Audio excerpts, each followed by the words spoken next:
Hey guys, wagwan! That means what's going on for those of you who don't know. Welcome to my food channel, The Vegan Cook's Passport, where I aim to cook a vegan version of every national dish in the world.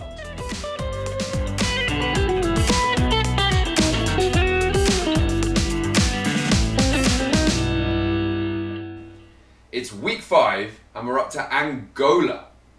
Second African country I've done so far after Algeria, but they couldn't be further apart. Algeria in the north, Angola in the south. Let's have a look at where Angola is on a map. The Republic of Angola is a country in the southern part of Western Africa, just here. It was under the Portuguese rule for hundreds of years, and you can definitely see that influence in their cuisine. So, Angola's national dish is called chicken MUAMBA. So it's basically a spicy chicken stew.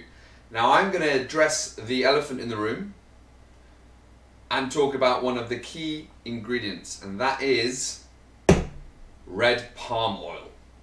Now I know what you're thinking, palm oil, no, bad, and you're right, most of the time. Palm oil is the most widely used vegetable oil in the world.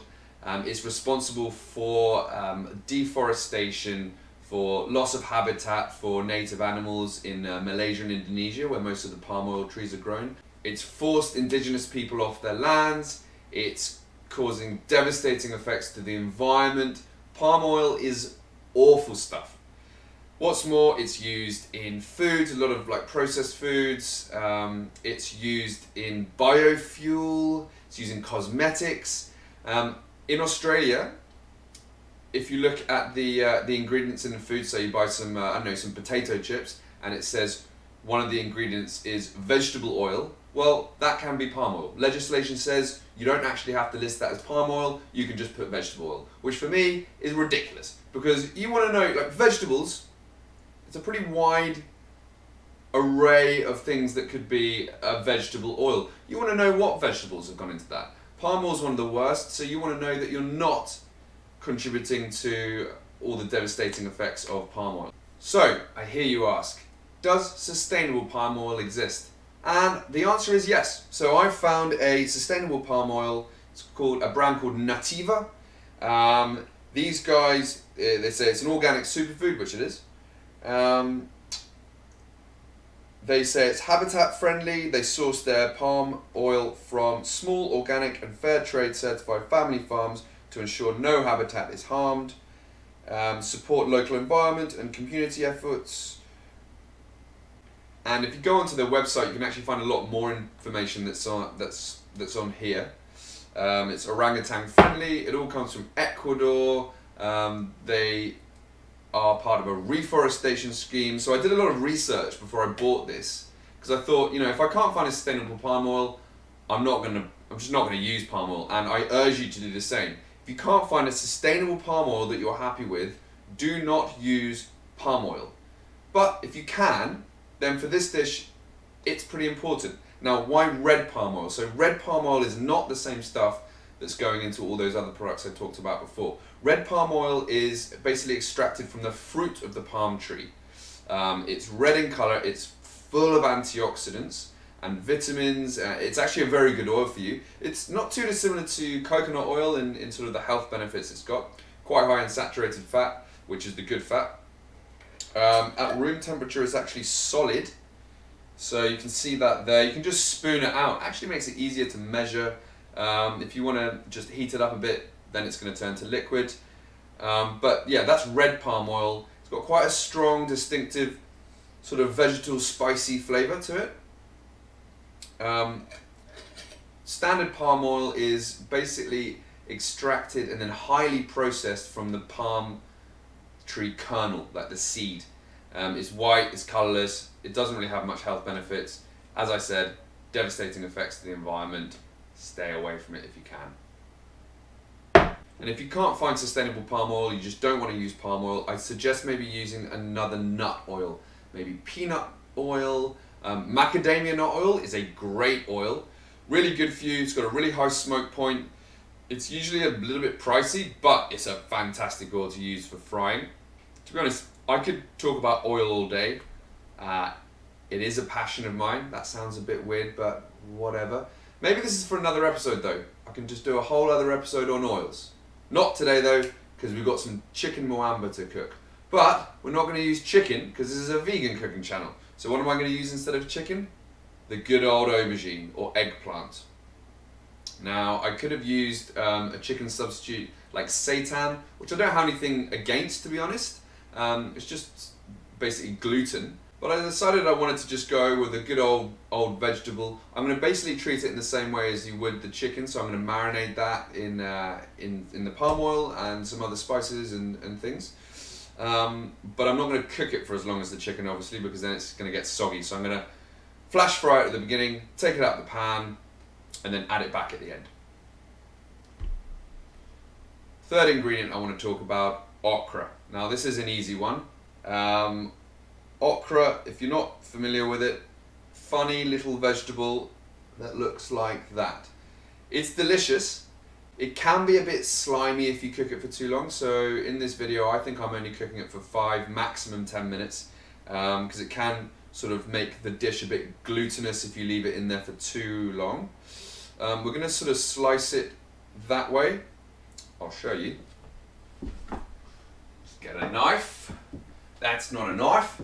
This is a knife. Sorry, that's awful Australian accent. But anyways, we're going to take the okra, we're going to chop it top off, chop the tail off. You can discard those, or you can keep them to use in a vegetable or vegan stock. Take that, slice it that away, and it's going to go into the stew like that. I still want to retain some of the crunchiness, which is why I'm not going to cook it for too long as well. Final ingredient I'm going to talk about. So, traditionally in Angola, they would eat this dish with something called fungi. Now, fungi for me was a bit of an alien concept before I did some research into it. It's eaten in a lot of different countries in Africa. It's got a number of different names, one of which is fufu, which is a great name.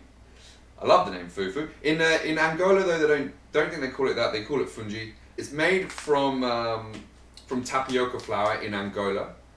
Different countries will make it from different types of flour. You've got corn flour, corn meal. It's also made in the Caribbean as well. I think next week I'm going to do a Caribbean dish that's got their version of fungi. But in Angola, tapioca flour, which is basically made from the cassava root. It's sometimes called cassava flour, but I think more likely you'll find it as tapioca flour. If you can't find tapioca flour, do exactly the same thing I'm going to do in the recipe, but use cornmeal instead. So cornmeal or polenta, same thing if you can't find the tapioca flour. Anyways, that's enough from me. Let's get cooking. Take a mixing bowl and add 4 tablespoons of sustainable red palm oil. Put the bowl in the microwave for 30 seconds so the oil melts, then add some freshly grated lemon zest. Then the juice of the lemon itself. I'm using a sieve so it catches the seeds. Genius! Next add 2 cloves of grated garlic, 1 finely chopped scotch bonnet chilli, 2 teaspoons of dried oregano, 1 teaspoon of smoked paprika, 1 teaspoon of chilli powder, a sprinkling of salt, and a crackling of pepper.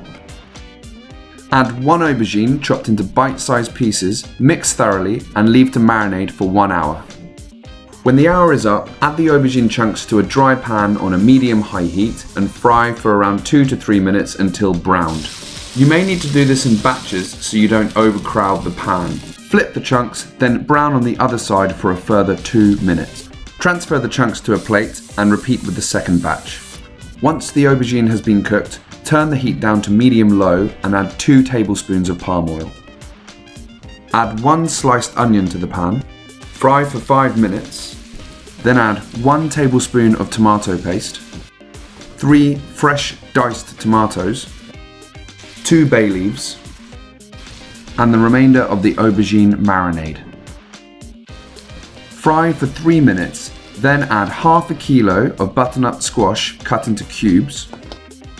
Cover with 2 cups of tap water and bring to the boil. Pop the lid on, simmer for 10 minutes, then add 18 pieces of okra sliced in half. Simmer for a further 5 minutes with the lid on, then add the fried aubergine pieces. At this stage you can switch off the heat, give it all a stir, and add some salt and pepper if needed. To make the fungi, add 1 cup of tapioca flour to a mixing bowl, and gradually stir in 1 cup of cold water until the mixture is smooth.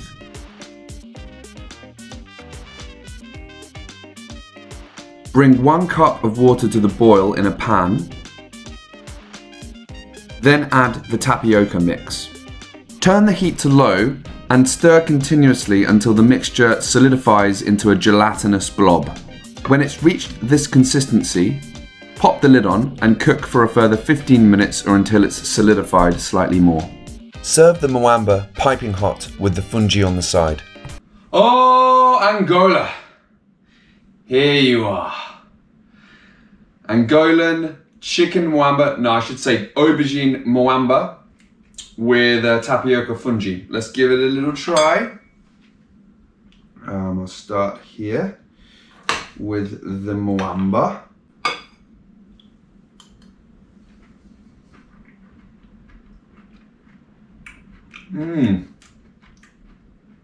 Flavor Town, population 1, because I'm on my own here. That's a separate issue.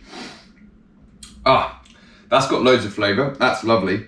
I'm loving the okra, sorry.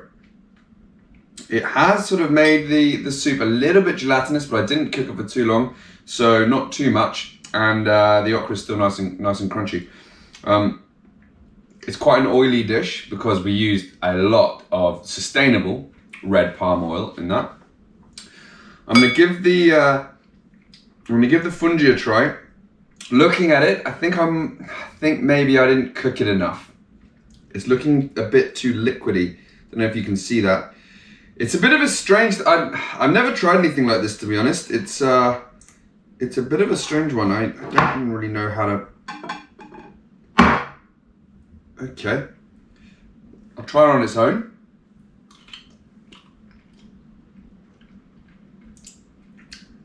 Strange texture to that. Not really used to that. I'm not 100% sure about the fungi. I'll try it with a bit of the MUAMBA. Yeah, to be honest, I think I may have not cooked that for long enough, the fungi. My mistake. Also, it's a funny texture. It's quite gelatinous. I suppose it's a good source of carbs. If you know how that's meant to look or taste, please comment below. The MUAMBA is great though. I love this. Just thinking about wine pairing suggestion. As I said, it's quite an oily dish. There's quite a lot of sort of grease there. Not in a bad way. I think it's got loads of flavor, but it is quite sort of mouth-coatingly oily. I would actually go with Franciacorta. What is Franciacorta? Well, basically it's Italy's version of champagne. Why have I gone for that instead of champagne? Well, because everyone knows what champagne is, and it's nice to maybe introduce people to something that they're not aware of. Franciacorta is great stuff. It's made pretty much exactly the same as you made champagne from pretty much the same grape varieties as well. Reason I'm going for that is because with an oily dish like this, you need something with high acidity, but at the same time you want a fair amount of flavor to match up to the robust sort of nature of the dish. So Franciacorta, just like champagne, it's gone through a second fermentation in the bottle, so it's got quite a lot more body than you'd expect from maybe a Prosecco. I think Prosecco would be a little bit too light, even though the acidity is high. I think the flavors are a bit too light for this. But if you get something which is made in what's called the traditional method, so champagne, Franciacorta, Cremant de Bourgogne would be great. California does some really good ones, as does Australia, specifically Tasmania. But make sure it says sort of traditional method or method champenois on the bottle. If you like this video, please click like and subscribe to my channel, and tune in next week where I'll be cooking a vegan version of the national dish of Antigua and Barbuda. Bye for now.